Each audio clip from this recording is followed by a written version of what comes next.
আসসালামু আলাইকুম বন্ধুরা, তোমরা সবাই কেমন আছো?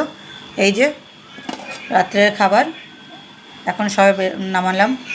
এটা হচ্ছে বাসমতি চালের ভাত, আর এই যে সাথে আছে মাংসের ঝোল, লাল লাল মাংসের ঝোল। আলু দিয়েছি বন্ধুরা, আলু দিয়ে মাংস দিয়ে করেছি।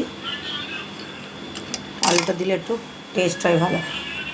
এই যে আলু দিয়েছি, আর সাথে আছে স্যালাডে আছে পেঁয়াজ আর লঙ্কা, যেটা পেঁয়াজটা শুধু আমি একা খাবো, ছেলে খাবে না। তো এই হচ্ছে আজকের রাত্রের খাবার। তো চলো বন্ধুরা, ছেলের ভাতটা বেড়ে দিই, যেহেতু এখন খেয়ে শুবে। 11টা বাজে বন্ধুরা। তো বন্ধুরা, তোমরা আমাকে কমেন্ট করো কেমন হয়েছে।